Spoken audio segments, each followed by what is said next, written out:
Məndən uzaq olma. Sənsiz həyat yoxdur.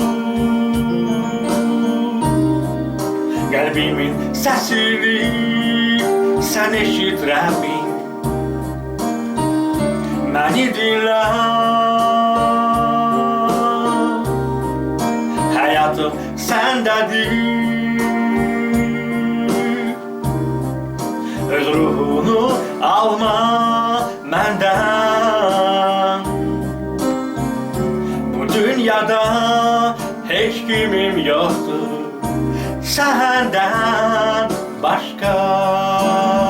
Sən ilə heç nədən qorxmaram. Həyatımda arxayınam sənə. Qəlbim rahatlıq tapar. Sənə duada məni yaşadırsan.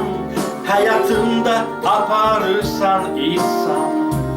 Sən çobanımsan.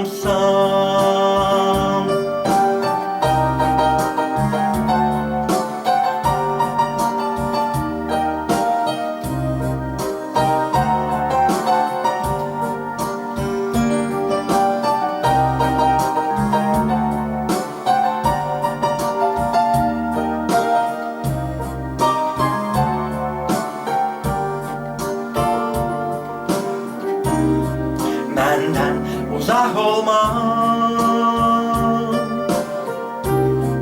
Sənsiz həyat boşdur. Qəlbimin səsini sən eşit Rəbbim. Məni dinlə. Həyatım səndədir. Öz ruhunu alma məndən. Bu dünyada dayağım sənsən.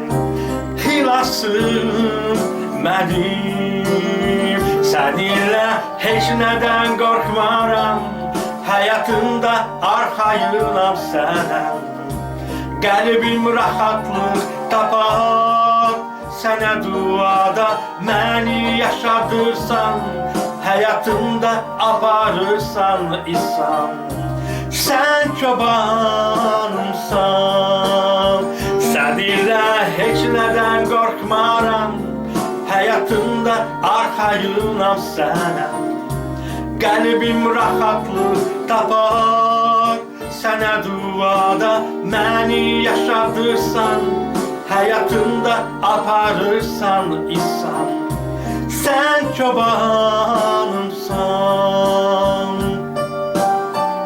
Səninlə heç nədən qorxmaram Rəbbim. Çünki sən həmişə mənimləsən. Sən heç vaxt məni tərk etməmisən Rəbbim. Həmişə köməyimdə olmuşsan. Apar məni Rəbbim. Yaşıl otlaqlara, sakit sulara apar məni Rəbbim. Sən mənim çobanımsan, aleluya. Sən çobanımsan.